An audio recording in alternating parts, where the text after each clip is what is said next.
सत्संग में कहीं दरबार में जाकर के कभी ऐसा मत सोचिए कि हम ऊंचे स्थान पर बैठे नहीं। हनुमान से सीख ले लीजिए।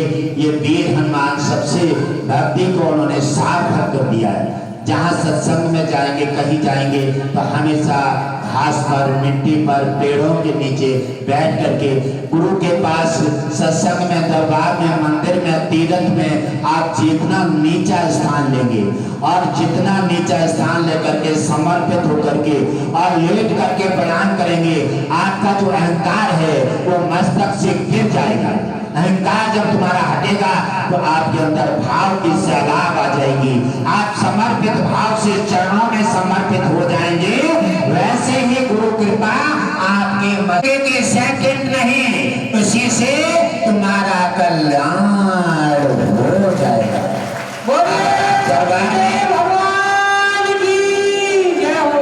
यदि आप दरबार में जाते हैं, सत्संग जाते हैं, कहीं जाते हैं, आप पैंट में हाथ डाले खड़े हैं, आपने मस्तक नहीं झुकाया, आप हमेशा ऊंचे स्थान पर बैठे हैं, आपने लेट करके प्रणाम नहीं किए, तो आपका अहंकार आपके मस्तक पर डेरा डाले।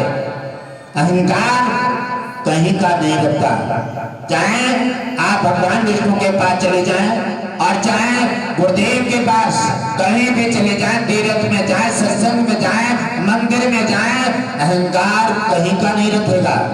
अहंकार तुम्हारे मस्तक पर डेरा डाल लेता है तो उसको जैसे ही आप प्रणाम करेंगे, सिर झुका करके, लेट करके प्रणाम करेंगे, अहंकार हट जाएगा और तैसे ही गुरु कृपा तुम्हारे मस्तक में अपना डेरा डालेगी। इसी से तमाम तुम्हारी समस्याओं का समाधान हो जाएगा। रोग हटेंगे, कैंसर जैसी भयंकर बीमारी हट जाएंगी, छल कपट हटेगा, भलाई बुराई हट जाएगी और भलाई तुम्हारे मस्तक पर डालेगी। इसीलिए गुरुदेव कहते हैं कि सनातन का माध्यम अपना लीजिए। आप सब हिंदू हैं, सनातनी हैं, हिंदू भाई सनातन के लिए आप अपना वर्चस्व अपनाइए। ईश्वर ने, भगवान विष्णु ने आपको सनातन में मानव जीवन देकर के, उच्च धरोहर देकर के आपको प्रकाशित किया है। आपके साथ में अनेक अलग वनस्पति खाने के लिए फल दिए हैं, मेवा दिए हैं, सुंदर सुंदर वृक्ष दिए हैं, आम दिए हैं और अनाज दिए हैं, दूध, रबड़ी, मेवा, मिष्ठान दिए हैं, सुंदर सुंदर फल और अनेकों प्रकार के रहने चलने के लिए और कितनी सुविधाएं उपलब्ध कर दी हैं। भगवान विष्णु ने अलग अलग देवता भी तुम्हारे साधन को जुटा दिए हैं। आप उन्हें समझ नहीं सकते तो क्या कर सकते हैं। अश्विनी कुमार सुसैन वैद्य भगवान विष्णु ने तुम्हारी समस्या हटाने के लिए वैद्य बनाई है और लक्ष्मी को धन की बरसात करने के लिए, धन की पूर्ति करने के लिए लक्ष्मी को अपना धन की धरोहर देती है। कुबेर के लिए उन्हें उनका मुनीम बना दिया है। ऐसे जीवन मृत्यु का सामना करने के लिए, जीवन और मृत्यु के लिए यमराज बना दिए हैं। अलग अलग बरसात करने के लिए और सुरंग का लेखा जोखा के लिए इंद्र बना दिए हैं। अलग अलग उन्होंने अपनी व्यवस्थाएं दाखिल कर दी हैं। लेकिन आप किसी व्यवस्था को अगर समझे ही नहीं है, आपने पल्ले झाड़ कथा कर दी है, आपने मानव जीवन की धरोहर को गिरा दिया है।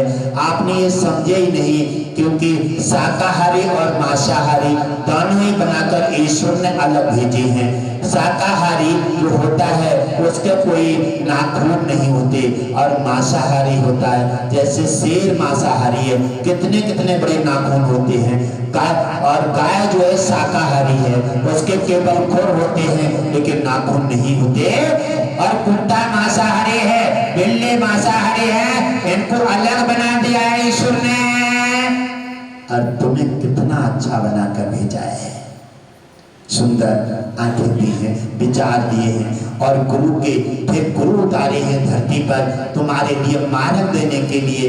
कहीं रास्ता भटक जाओ तो गुरु से जाकर ज्ञान ले लो। गुरु तुम्हारे अज्ञान को हटाकर ज्ञान में प्रवेश कर देगा और तुम्हारी समस्या का समाधान करके तुम्हारा कल्याण